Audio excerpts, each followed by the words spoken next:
Sur les équations différentielles, on va voir différents types d'équations différentielles. Donc, on va voir des équations différentielles du premier ordre, du deuxième ordre, voire du troisième ordre. Donc, en réalité, c'est une équation dont l'inconnu, généralement, c'est y, qui dépend, bien évidemment, soit de x, soit du temps. Par exemple, on peut avoir, dans un exercice de physique, tu vois, si tu te rappelles l'année dernière, on faisait toute la partie mécanique où on veut déterminer l'équation horaire. Donc, on va déterminer l'équation de la position en fonction du temps. Donc, on aurait x en fonction du temps. On fera également x point en fonction du temps. X point, c'était la dérivée première de x par rapport au temps, qui représente la vitesse.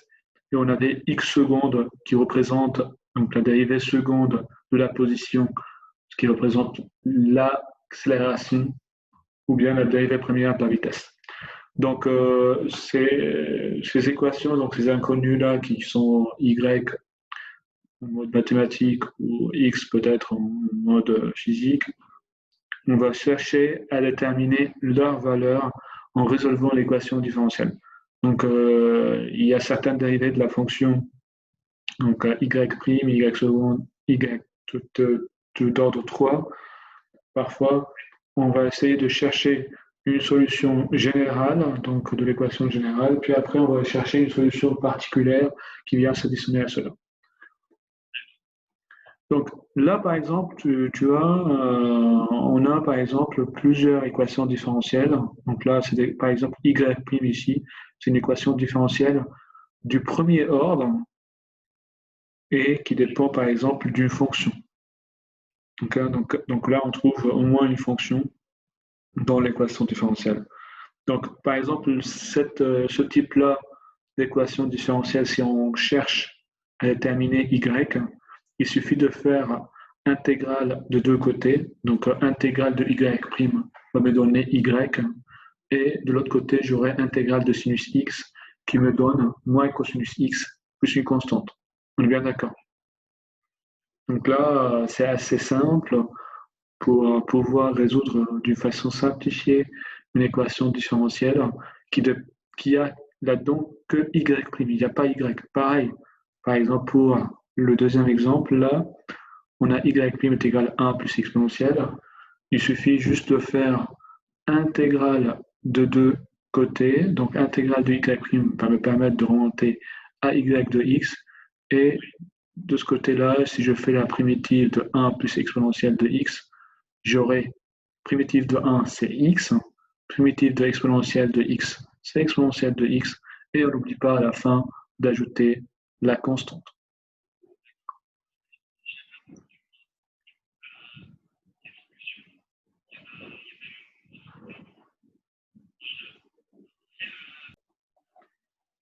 Du coup, on a également, tu vois, dans le troisième exemple, on a y' est égal à y. Là, on voit qu'on a une équation différentielle du premier ordre qui est de la forme y' est égal à y. Et pour résoudre ce type-là d'équation, donc je veux essayer de passer sur l'aspect équation différentielle du premier ordre. Donc là, on voit bien, on a y' est égal à ax plus y plus bx. Donc là, on a un coefficient ax. Ce coefficient ax, il peut être une constante ou il peut être également une fonction. Donc je peux avoir avant y soit une constante, donc y' est égal à 2y plus 3, ou bien je peux avoir une fonction qui dépend de x, 3x carré plus 5x par exemple, ou bien je peux avoir à la fois un coefficient ax et également un coefficient, donc un second membre, on l'appelle la partie px, qui dépend de x. Donc on va essayer de faire petit à petit toutes les situations, donc tous les cas qu'on va résoudre. Donc, le premier cas qu'on rencontre, donc, on avait commencé en disant qu'on va avoir A, c'est une constante. D'accord? Soit, donc là, on va résoudre une équation du premier ordre. Il n'y a pas de second membre. Le second membre B, il est égal à 0. On est bien d'accord. Donc, y' est égal à AY. Donc, ce type-là de solution, directement, je peux en déduire que la solution d'une équation différentielle du premier ordre de ce type-là, c'est k exponentielle de ax. OK? Si je ramène, il faudra faire attention, si je l'écris sous la forme de y' plus ay est égal à 0, je fais attention ici à la place de ax, je mets moins ax. D'accord? Donc, comment on a pu démontrer que la solution de cette équation différentielle, c'est k exponentielle de ax? Ben, en réalité, il suffit de mettre les inconnus du même côté. Donc, les inconnus sont y' et y. Donc, j'ai ramené y' et y du même côté, est égal à a. Et pour la résoudre, donc, il fallait faire intégrale, donc primitive de deux côtés. Donc, en faisant la primitive de y' et de l'autre côté la primitive de A. Primitive de Y' sur Y, c'est la même chose que U' sur U. D'accord? Donc c'est Ln de U. Donc là, c'est Ln de Y. Le primitif de A par rapport à X, c'est AX plus B. Et du coup, pour éliminer ensuite le Ln, donc je dois faire exponentielle de deux côtés. Donc j'aurai Y de X est égal à exponentielle de AX plus B. D'accord? À savoir que exponentielle de b, c'est une constante. Pour ça, je remplace exponentielle de b par k. D'accord? Donc, on a différentes phases. Savoir que lorsque a est positif et la constante est positive, tu vas avoir des fonctions croissantes comme solution. Si tu veux avoir, donc si tu es dans le cas de a positif et k négatif, tu vas avoir des solutions des fonctions exponentielles décroissantes. Si dans le cas où tu as un négatif avec K positif, c'est décroissante, et dans le cas inverse, si tu as K négatif avec A négatif, on va avoir des cas d'une fonction exponentielle croissante. Donc un petit exemple pour valider cela. Donc on a 3y' moins 5y est égal à 0. Ce que je te conseille de faire, c'est toujours y' et y de les mettre sous la forme de y' est égal à y et directement d'utiliser la réponse de la solution suivante. Ou bien, on peut ramener le AY de l'autre côté, donc on aura y' plus AY, mais comme j'ai dit, fais attention que la solution sera k exponentielle moins ax. Donc là, pour la rendre de la forme y' est égal à y, il fallait que je ramène le 5y de l'autre côté. Comme ça, j'aurai 3y' est égal à 5y. Et ensuite, il faut que je garde le coefficient du y' est égal à 1. Du coup, y' est égal à 5 tiers y. D'accord? Donc, une fois qu'on a écrit l'équation différentielle sous forme de y' est égal à 5 tiers y, je sais directement que la solution de cette équation, c'est k exponentielle de 5 tiers x. Si je veux déterminer la valeur de k, il me faut une condition, une valeur qui vérifie cette solution-là. Donc, il va me donner que la solution de notre équation passe par le point 1, 1. C'est-à-dire pour x est égal à 1, y de 1 est égal à 1. Ou il va passer par le point 1, 2. Et comme ça, on remplace y par sa valeur et x par sa valeur. Et le seul inconnu sera k. On en déduit k pour cette condition-là. Donc, c'est bon pour le moment. Ce qu'on va essayer de faire, c'est on va faire un petit exemple pour voir un petit peu l'application d'une équation différente. Donc ensuite, là, on va voir le deuxième cas des équations différentielles du premier ordre. Cette fois, y' est égal à axy. Donc le coefficient avant y n'est plus une constante, mais cette fois, c'est une fonction de x. Donc on va résoudre cette fois une équation différentielle où a n'est plus une constante, mais plutôt une fonction. Donc ceci revient à déterminer en réalité une primitive grand A de petit a, ce qui n'est pas toujours possible d'une façon explicite parce que ça dépend vraiment de la difficulté au niveau de la détermination de la primitive de ce petit a de x. Donc là, comment on peut commencer à résoudre ce type-là d'équation différentielle qui a toujours la même solution que celui qu'on avait présenté précédemment, donc c'est k exponentielle de ax, mais cette fois ax, c'est une fonction de x. Car en réalité, si on va faire de la même façon, donc la même démarche qu'on avait fait tout à l'heure avec a, où c'était une constante, donc on a isolé y' sur y, on fait une primitive de y' sur y, on va retrouver ln, puis après, pour éliminer ln, on va faire de deux côtés exponentielle et on retrouve bien de nouveau exponentielle de p qui est une constante, donc k exponentielle de grand ax.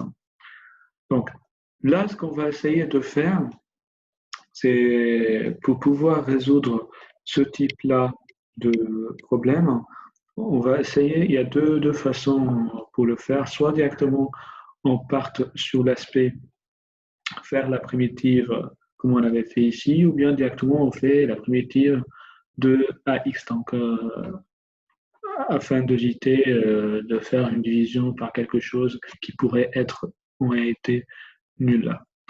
D'accord?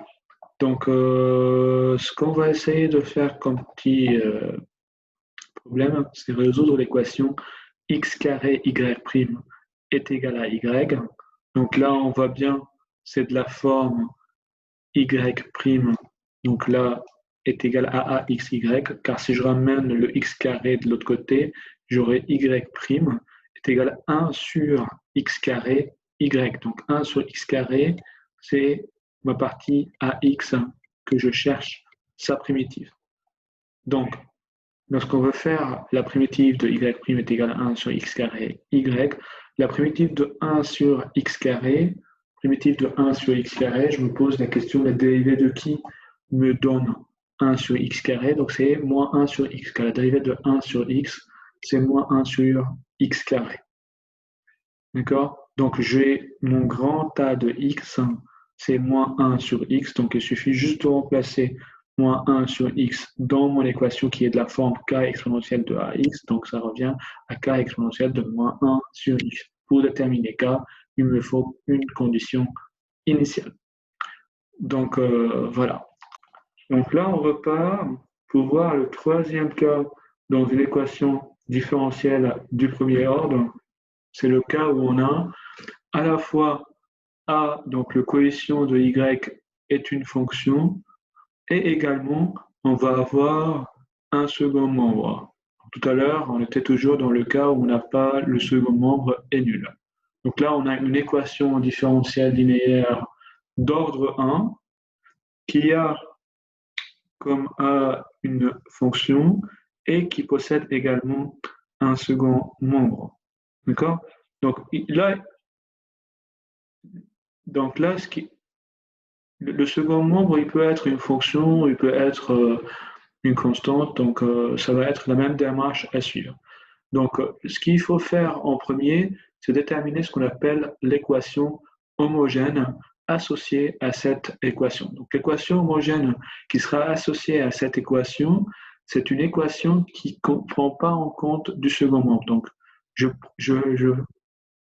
fais en premier mon équation homogène, donc j'élimine mon B, donc j'élimine mon second membre, et là je cherche la solution de mon équation différentielle du premier ordre qui est de façon homogène, comme j'ai fait précédemment. Donc en premier, comme on l'avait dit, on cherche la solution de notre équation homogène. Donc j'annule mon second membre et je cherche ma solution donc sans le second membre.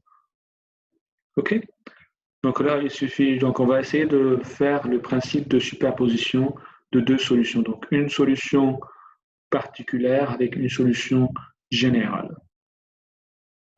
Donc on va chercher, donc on cherche une fois qu'on a la solution générale, y de x, ensuite je cherche une solution particulière et j'additionne les deux solutions, comme ça j'aurai la solution de l'équation y' est égal à xy plus bx.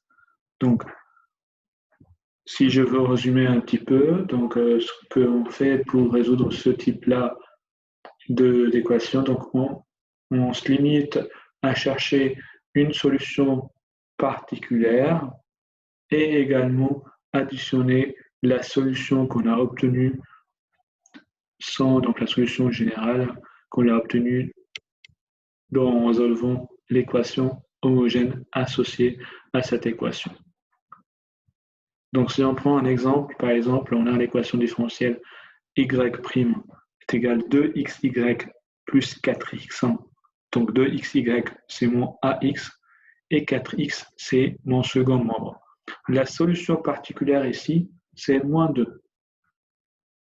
Donc ensuite, si j'élimine le 4x, le second membre, et je cherche ma solution générale, donc mon équation homogène y' est égal à 2xy, donc je veux avoir la solution de 2xy, ce serait k exponentielle de x carré.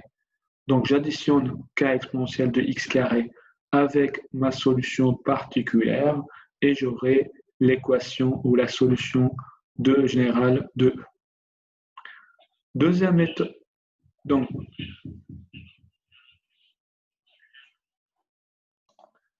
Donc, pour déterminer la solution particulière, on va résoudre cette solution particulière par une nouvelle méthode qu'on appelle la méthode de la variation de constante. Ça veut dire quoi? Ça veut dire, on a cherché tout d'abord notre solution générale de l'équation homogène. Cette fois, on va déterminer la solution de notre équation, donc de la solution particulière. On va déterminer la solution particulière. Donc, la méthode consiste à varier la constante. Donc, elle consiste à chercher une solution particulière sous la forme y de x égale kx exponentielle de ax. Cette solution particulière, elle va être une solution de mon équation différentielle du premier ordre linéaire, y' est égal à xy plus bx. Donc, en réalité, si j'injecte ma solution particulière qui est kx exponentielle de ax, je fais sa dérivée. Donc, je fais y' de 0. Donc, c'est une forme, si on remarque quelque chose de très important, que cette équation-là, cette solution-là, elle dépend, k il dépend de x, et exponentielle ax dépend de x. Donc, c'est de la forme u fois v. Donc, sa dérivée, c'est u' v plus v'. Pour ça, lorsqu'on fait la dérivée de y' de x, on aura ax fois kx exponentielle de ax, d'accord, plus k'x exponentielle de ax. Donc, c'est on appliqué u' v plus v'. Donc, ensuite, on aura y' moins axy est égal à k' exponentielle de ax. Et l'objectif final, c'est de pouvoir déterminer la valeur de k. Donc, j'essaie du coup d'éliminer d'isoler k de x. Donc là, pour ça, on a k' de x exponentielle de ax d'un côté. Ensuite, je divise par exponentielle de ax tout ça. Comme ça, j'aurai k'x bx exponentielle de moins ax. Et je fais la primitive. Donc, j'aurai la primitive de bx exponentielle de ax moins ax qui devient ma solution particulière.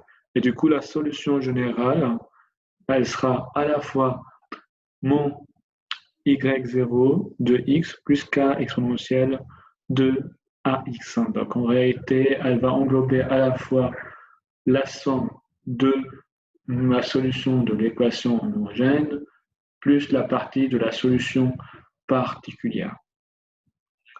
Donc, ce qu'on va essayer de faire, on va essayer de résoudre y' plus y est égal à exponentielle de x plus 1. Donc là, pour pouvoir résoudre donc, la solution de y' plus y est égal à exponentielle de x plus 1, qui est une équation différentielle donc linéaire du premier ordre, avec second membre, Donc en premier, on cherche à déterminer l'équation homogène. Donc la solution homogène, on avait isolé y' est égal à moins y. On avait trouvé que la solution de l'équation homogène, c'est k exponentielle moins x. Ensuite, on cherche à déterminer la solution particulière par la méthode de variation de constante. Donc à la place de k ici, on suppose que k, c'est une variable, donc c'est une fonction, n'est plus une constante, donc k de x. Donc on a y0 de x qui est de la forme kx exponentielle de x moins x, mais qui vérifie l'équation différentielle. Donc il doit vérifier cette équation différentielle.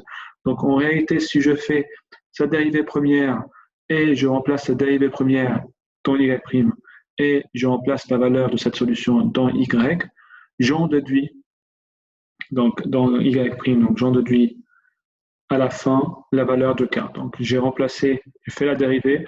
Fais attention lorsqu'on veut faire la dérivée que c'est de la forme de u fois v. Et la dérivée de u fois v, c'est u plus. Donc je fais une première dérivée. Donc kx exponentielle de moins x, moins kx exponentielle de moins x.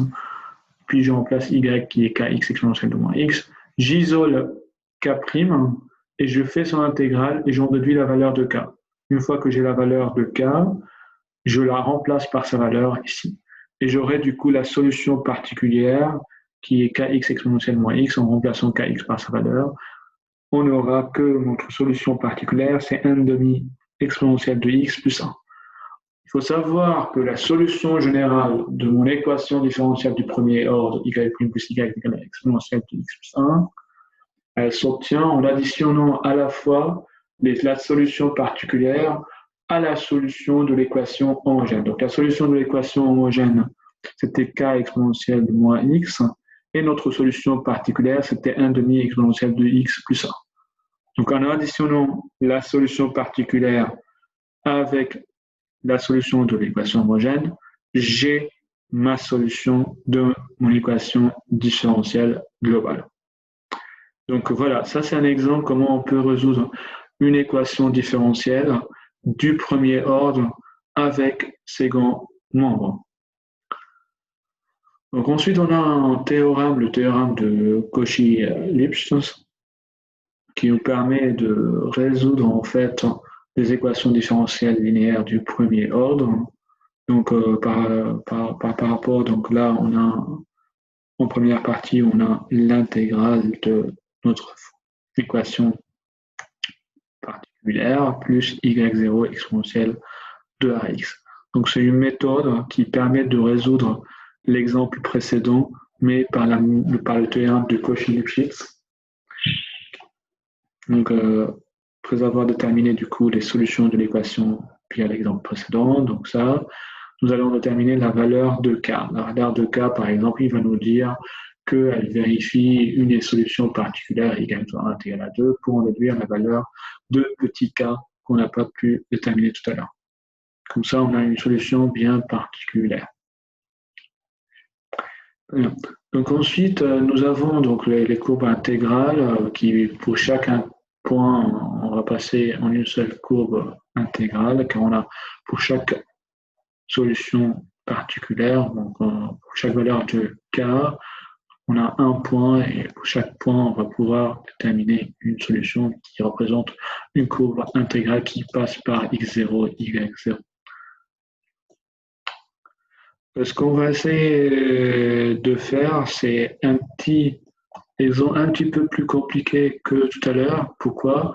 Car tout simplement, dans celui-là, on va ajouter pas juste une équation différentielle du premier ordre avec second membre, mais cette fois, le second membre et le coefficient, ils vont dépendre également de x, donc ils vont être des variables.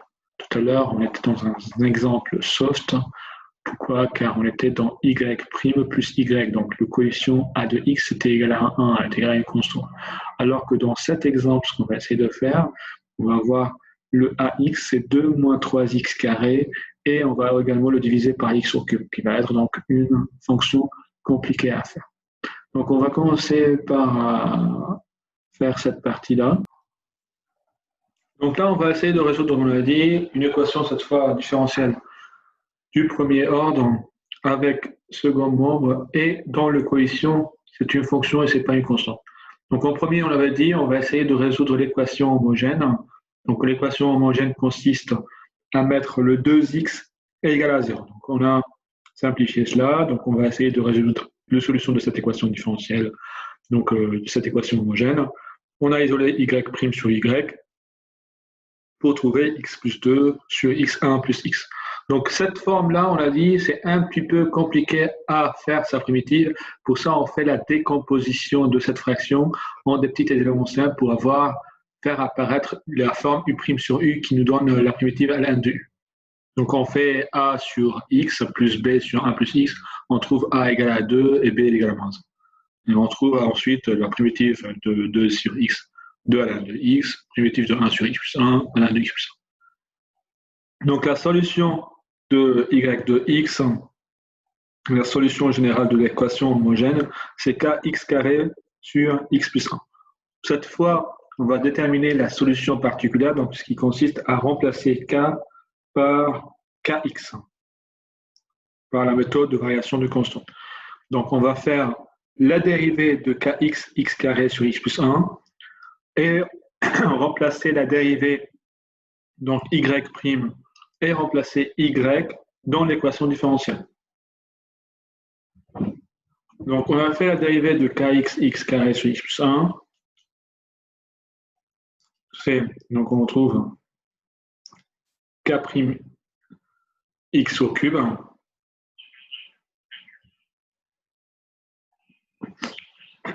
Voilà, donc on va calculer la dérivée et on remplace la dérivée dans y' et dans y, et on n'oublie pas de mettre est égal à 2x. Et à la fin, notre objectif, c'est d'isoler k'. Donc en isolant k', on va trouver que k' est égal à 2 sur x carré. Donc là, lorsqu'on fait le remplacement, on va avoir k'x au cube est égal au second membre qui est 2x. Donc j'isole k', donc je divise par x au cube. Je trouve que k'x est égal à 2 sur x carré. Primitive de 2 sur x carré pour obtenir k, c'est moins 2 sur x. Pourquoi? Car la dérivée de 1 sur x au carré, c'est moins 1 sur x. Donc ça fait moins 2 sur x. Et là, j'obtiens la solution générale de l'équation non homogène, qui est moins 2x sur x plus 1 plus kx carré sur x plus 1. Donc on a là la solution, donc après la solution générale, on avait dit on va additionner à la fois donc kx carré x plus 1 avec la solution particulière qu'on vient de déterminer. Ok, donc voilà, donc ça c'est ce qui concerne nos équations différentielles. On en a plein d'exercices qu'on peut résoudre également qui sont une équation différentielle. Là par exemple c'est sans second membre. Là, c'est avec second membre, mais où il n'y a pas des fonctions là-dedans. Et là, on a une avec second membre.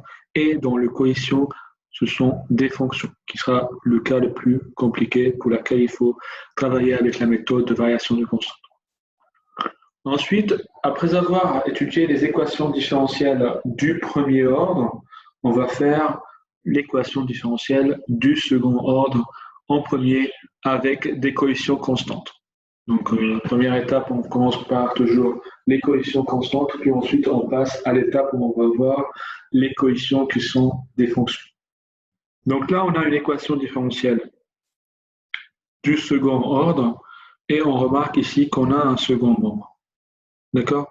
Donc, première chose qu'on fait, donc on détermine son équation homogène. Donc, on enlève le second membre. Donc, on obtient AY seconde plus BY plus CY est égal à 0, qui représente l'équation homogène associée à celle-là. Comment on peut résoudre les équations homogènes du second ordre? Donc, on va tout simplement remplacer les Y secondes par R carré ou bien X carré. C'est pour pouvoir convertir cette équation différentielle du second ordre en une équation du second degré. Donc on résout cette équation du second degré, qui est AR carré plus BR plus C. C'est une équation de second degré. Donc première chose à penser, c'est calculer le discriminant. Et du coup, selon le discriminant, soit je veux avoir un discriminant positif, et dans ce cas, je veux avoir deux racines, donc R1 et R2. Et là, mon équation différentielle sera lambda. Lambda, c'est une constante.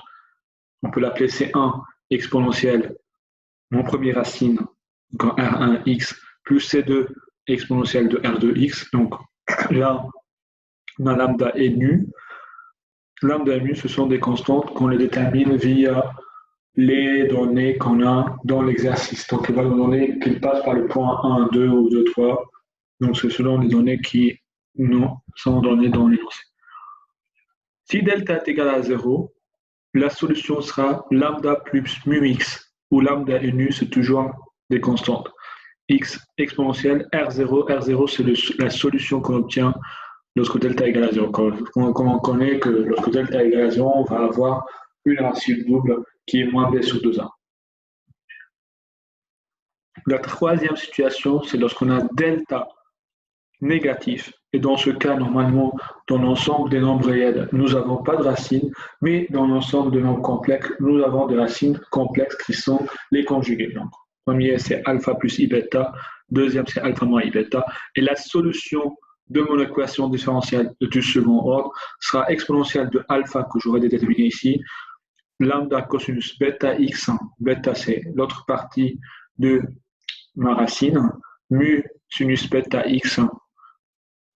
Il faut se rappeler que lambda et nu, ce sont des constantes qu'on détermine via chaque cas, donc via les données ou les conditions initiales de l'exercice.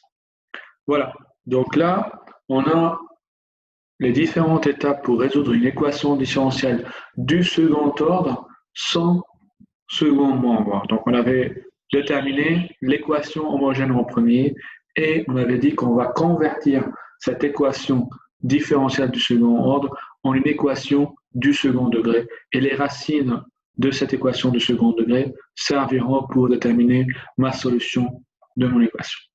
Donc, on a plusieurs exercices. Donc, là, on a des exercices qui représentent les trois situations. Donc, le premier, il va représenter la situation de delta positif. Le deuxième, le cas de delta égal à 0. Et le troisième reprend le cas de delta négatif dans lequel on va utiliser des nombres complets. Donc là, on a résolu l'équation différentielle sans second membre. Qu'est-ce qui se passe lorsque je passe à une équation différentielle du second ordre linéaire, coefficient constante, mais cette fois avec un second membre, donc là avec g de x. Donc toujours en premier, je dois chercher la solution générale sans second membre, donc la solution de l'équation homogène, et ensuite je dois chercher la solution particulière. Donc on a deux cas particuliers et une méthode générale pour déterminer cette solution particulière. Donc première situation, donc on va avoir soit un second membre de ce type-là, exponentielle alpha x multiplié par un polynôme. Donc là, la solution particulière, elle va être sous la forme de y0 exponentielle alpha x, x à la puissance m, q de x, où q est un polynôme du même degré que mon p qui est là. Et comme ça, ta solution, elle va être soit exponentielle alpha x, q de x, si m égale à 0, car x à la puissance 0, ça serait 1. Soit, si m est égal à 1, donc x à la puissance 1, donc tu auras x, exponentielle de alpha x. Ou bien, si tu étais dans le cas où m est égal à 2, donc on a une racine double de l'équation caractéristique, là tu auras x carré exponentielle de alpha x qx. Donc ça serait la forme de ton équation, donc de ta solution particulière. D'accord? Donc c'est juste la seule. Donc là, comme ça, tu sais directement ta solution particulière, elle est de cette forme-là. Et cela, ça dépend de racines de l'équation caractéristique qu'on aurait déjà calculée. Deuxième partie, c'est lorsque ton second membre, il n'est pas juste de type exponentielle alpha x polynomial, multiplié par un polynôme, mais également il est multiplié par des fonctions trigonométriques, donc cosinus bêta x ou sinus bêta x. Et là, il faut juste qu'on ajoute dans notre solution particulière la notion de cosinus et de sinus bêta x. Donc voilà. Donc, après, donc, on a des situations de plusieurs cas avec des formes du second membre, donc des équations différentielles du second ordre linéaire avec second membre ici, qui est de la forme px exponentielle de alpha x, et là ici aussi également. Et également, si on remarque ici dans l'exercice, il nous donne deux conditions, y0 est égal à 1 et y'0 est égal à 1. Ces deux conditions vont nous permettre de déterminer notre lambda mu, donc notre C1 et C2, qu'on a déjà vu obtenir donc dans l'équation de la solution homogène, donc dans la solution générale. Donc ça, c'est comment pouvoir résoudre une équation différentielle du second ordre avec second membre. Donc,